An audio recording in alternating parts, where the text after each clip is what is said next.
Well, as you can see, Dennis Amakri joins us to have a conversation on the attack on a sitting governor. And there are also reports out there that those who believe that, this is the third on his person. Thank you so much for joining us this morning. Good morning. Well, this is definitely not something one wants to wake up to, but we have. It's a sitting governor. And some people believe third time it's going to happen.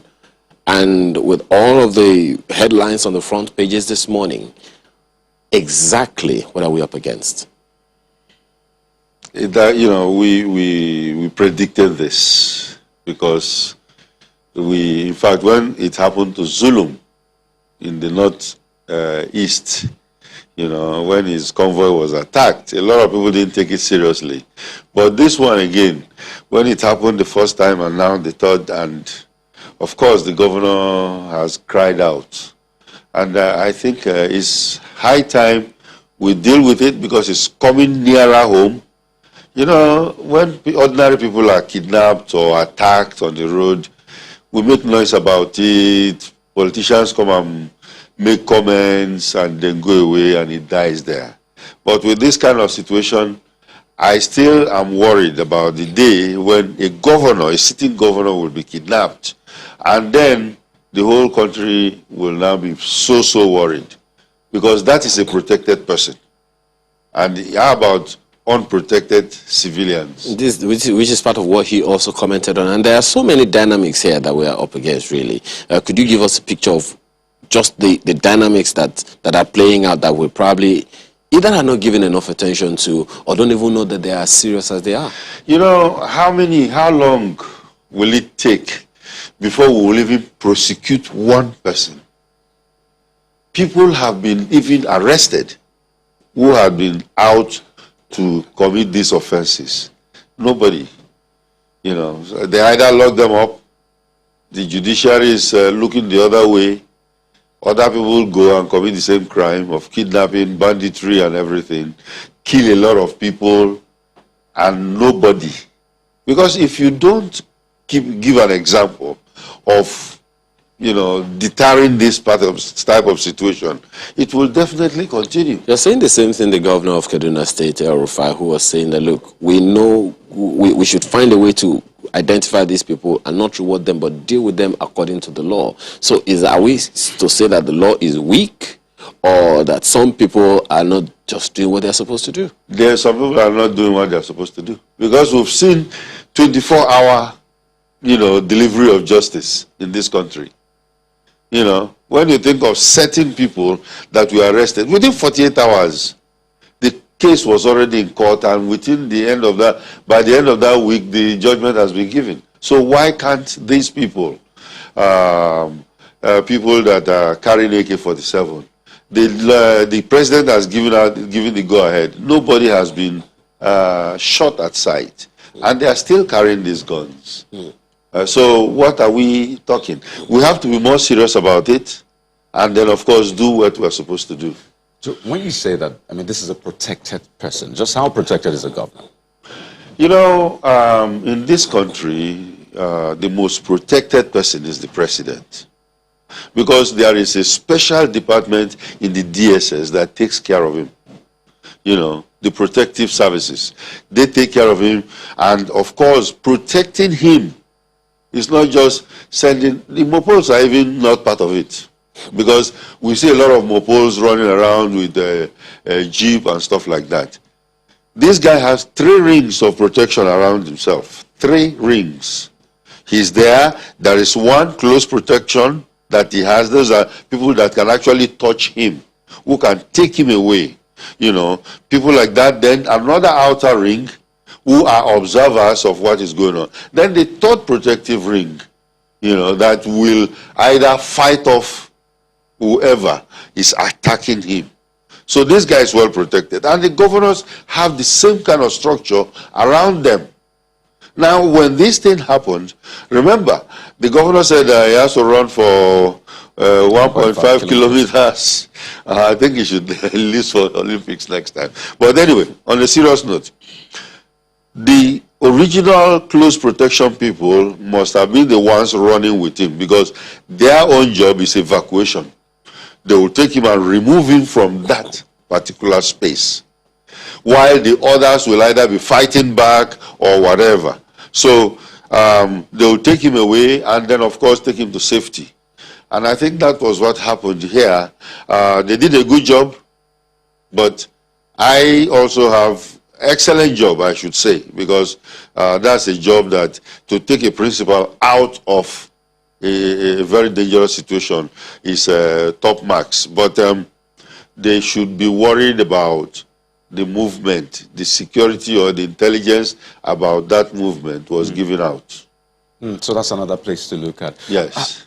You know, when the governor was speaking there, at the end of that, that interview or that speech, he said that, security agencies try to get those people, and then they run back, cross the river. And I'm wondering, can the security agencies also cross the river with them and get them? What did that indicate to you, really? Well, one thing is this. When a situation like this happens, the important thing is to remove the principal, like I said. Remove him from the scene. The second one will be fighting back. The third one will actually be fighting them, pursuing them. But if they cross the river, I think they have to regard that, because they are not equipped to start following them all the way down. No, that's why they ask for backup. No, I think this is prior to this time. He has said time and again security agencies try to get these people in the forest, but then they run, cross the river, and then they are gone. And that ends. So it begs the question, what more do security agencies need? Maybe do they need the boats to cross the river? Why is it hard? If the people are crossing with the boat, why don't you also get a boat and cross? So do you sense that there are some things that are really not said, that are happening? Or I don't know, because I am not there. But I know that if a situation like this happens, and of course you can see that's what we're saying. When children are kidnapped, why allow them to go all the way away? Follow them and pursue them, make them uncomfortable wherever they are going before they let the people go. And then you can take your people back. There's something you said earlier, Mr. McCree, and I think it's cause for concern. You said his location was giving out, intelligence was giving out about his location. That is something very, very serious. Very. Does that suggest some breach somewhere? Yes, I see it as a breach, because there is supposed to be a very solid, what we call advanced party, process. The advanced party is supposed to go ahead of the governor. Anytime a VIP is moving, even the president, I know they do it a lot for presidents, but I don't know if they are now doing it for the governors, because anytime there is a movement, a VIP movement, there will be an advanced party that will go ahead, check the road to the destination, then call the people that everything is clear, you can come in now, and then they will come. And I see they are even coming. In today's world now, as the convoy is going, there might be another drone that is going ahead of that convoy to be checking the way and to see if there is ambush or something. And this happened in broad daylight. So if there are ambushes or something like that, the drone should be able to tell them, look, stop. Let's check that place out very well before you can come. So now for this convoy to be going and then in a particular location, ambushers came out to attack the convoy, it means that they know about that convoy's movement. They know that the convoy is coming and it is of the governor, and they were going to attack him. So, number one, leakage of information to breach that very particular movement. So that's what I am suspecting. So it's good they're investigating, so they might come up with something. Talking about this breach then, who's to be asked the first question? Everybody involved in that movement, But it's the baby of the DSS, because they are the close protection people. They are the ones that will send the people for advanced team. So if there is a mole in there, I think they should be able to pick it out, pick the person out. So now that you said the matter has been investigated, I mean, listening to the IGP saying that he has ordered a full-scale investigation, the president saying let there be open and transparent investigation, and whoever is linked should be prosecuted. You wonder, why first do we need to make such statements? Ask the police to fully investigate as though they will not fully investigate, or first of all, does that change anything? These are sometimes political statements. You know, the president is under pressure too. You know, and of course, remember the governor is not from his party. So if you do a haphazard job or you do a partial job, the president carries the bucket. So is ordering a full investigation into it with all the facts on the table so that they can deal with it. So if he had not ordered a full investigation, would the DSS or SSN had carried out a full investigation? At the end of every movement, if it is incident-free, you still write a report that this movement has been completed and it is incident-free. If you complete the movement and there were incidents, then there will be investigation. Why it happened, how to stop it in future. That investigation must be carried out and submitted to the DSS headquarters. So whether it happened or not, there will be a report. So this doesn't really change anything, having the president say there should be an open... No, the investigation will go on. Whether he said it or not, it will go on. But what previous investigations were carried out in the case of Zulum and the two previous times that the governor of Benue was attacked? I don't know, because investigations like that are not brought out to be announced, but it might be used for training, or it might be used for debriefing, etc. Is it also used to forestall a recurrence? No, definitely. But this is the third time. Yeah, the whole idea is to forestall a recurrence. But so if it happens over and over like it has happened now, then something is definitely wrong, and then of course the top guys there will look at what is going on. The presidency is quoted to have said that this attack on one is an attack on all. Now, how significant is that statement, and what do you expect as teeth to follow that statement of the president? That statement is a nationalistic and patriotic statement that says that we are one. There is no APC, there is no... Remember I told you the man is not from the ruling party, so, you know, the president have that onus to tell everybody that, look, listen, this is not a party thing. Although some governors are even trying to politicize it, but of course I'm happy the president has come out to say that this attack on one is an attack on all, so we are one. So, but no, sorry, Khalid, I'm wondering, so that's the statement. That's the statement. What action do you expect to follow it? I expect a very thorough investigation, and I expect results. There must be a result on this particular investigation, you know, to show that, look, this is what happened and we have even got them.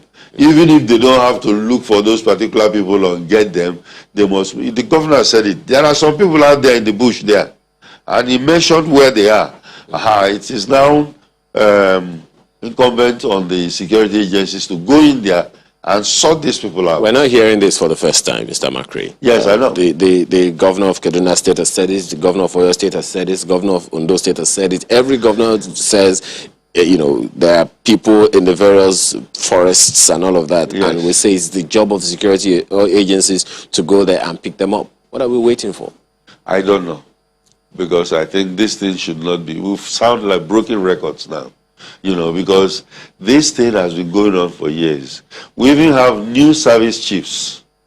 And the service chiefs themselves, the new ones, have promised. So this is an opportunity. I believe it's an opportunity for them to prove their mettle. Because we cannot continue like this. We cannot continue like this. People are dying every day.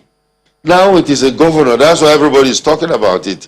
How about just the trader that has been going along and has been kidnapped and, you know, looking for millions to go and pay? You know, so it is very, very important that we have to have that resolve and the political will to stop this now. So, I mean, the IGP said that security should be beefed up around the governor. And you just mentioned the average Nigerian who has had to go through this time and again, and he's still going through this, Yes. and probably never made the pages of the news. They have to suffer in silence. So beefing up the security around the governor means more men will be attached and maybe more equipment. But don't forget, time and again, the police have said we're understaffed, short-staffed. The military says the same thing. So really, what's the way around this, really? Because if we're pushing more men, that means there are people who are under-policed that will be more under-policed right now. Exactly. You're very correct. And I think we should stop doing this. Face the brass tacks. Do what is right from the beginning. Restructure. Because we keep on, we're waiting for the legislators to come up with a law that will change this. One line sentence. Only one line. There will be only in Nigeria, one Nigeria police. That's the line that is holding all of us down. Change that sentence and say that states can have their police, local governments can have their own police to police their laws, enforce their separate laws. Will that give us more men? We will recruit. But why can't we recruit now? You recruit into old wine into new bottle. That's not going to help us.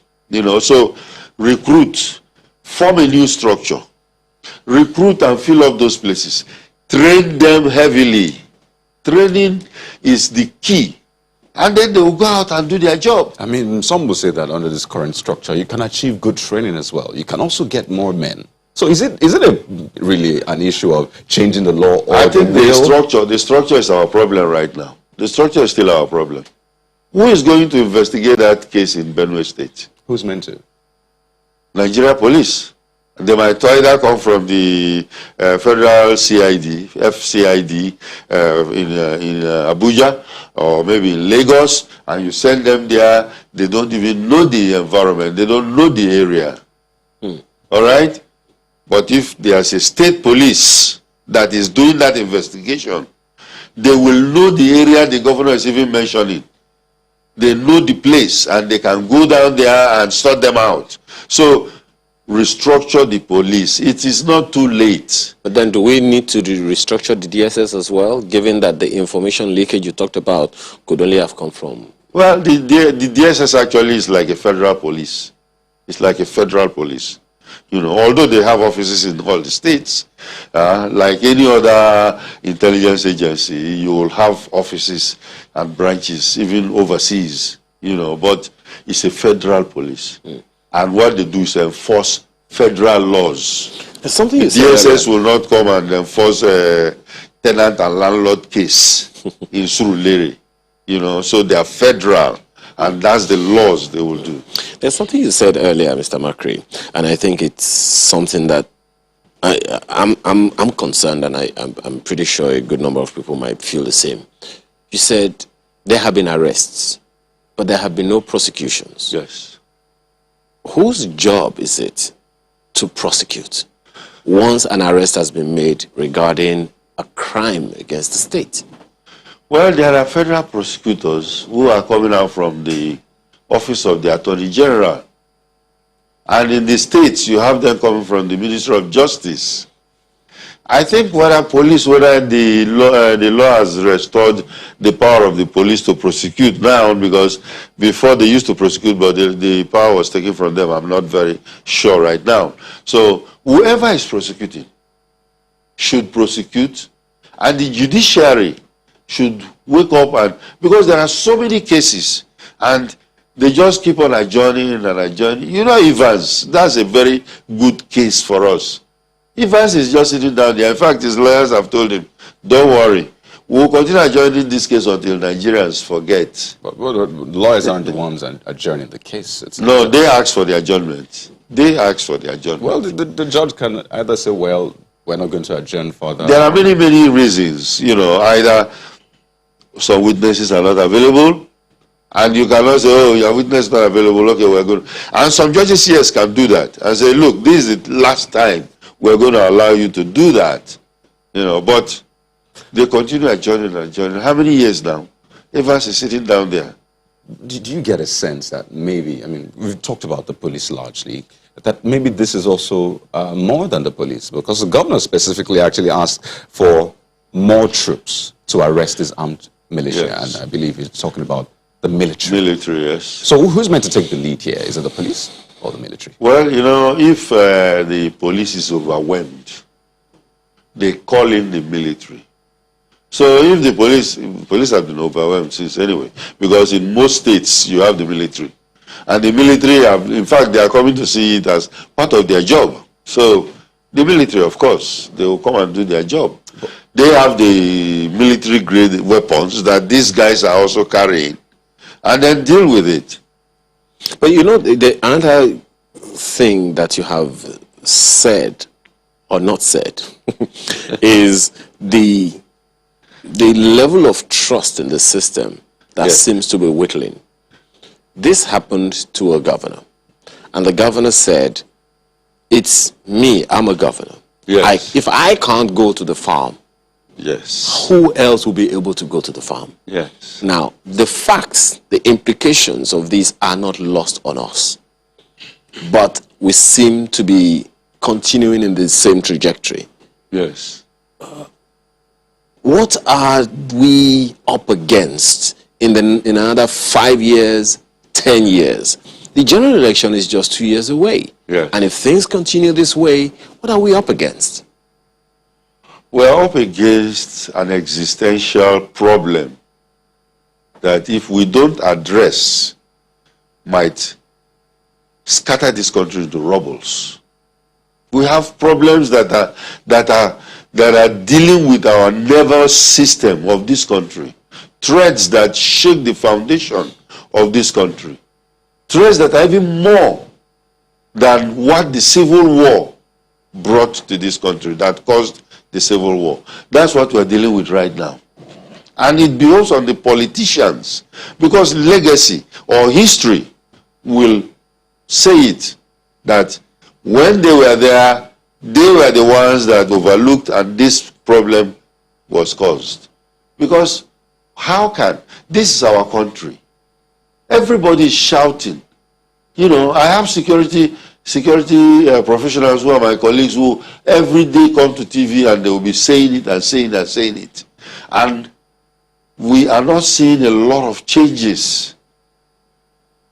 I strongly believe that it is not in the hands of the security agencies or the military, but it's in the hands of the politicians. What must they do? The politicians. I think they better go and, you know, rebuild their political will. Because that political will they don't have is what is causing this problem for all of us. So by politicians, you mean the governors, the president, Local the government members? chairman, governor, ministers, legislators, the presidency. Because, you know, this is their baby. And I don't think they will allow that baby to drop. You know, we have a problem Which now. is their baby? The problem is their baby. The problem, they are carrying that problem. Oh, what a baby.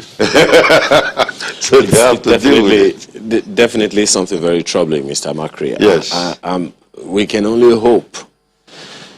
Well, some people have said hope is not a strategy, but it seems like the only thing we have right now, because it's Governor Ortom today.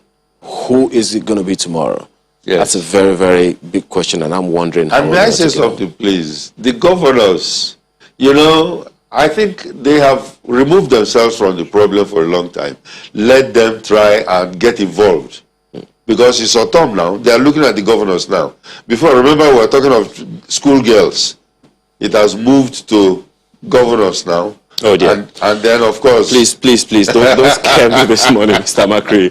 Well, Dennis Amakri is former Assistant Director, SSS. Thank you very much for joining us this morning. Thank you and for sharing having your me. thoughts. We're back in a moment to take on another issue for the day. To stay with us.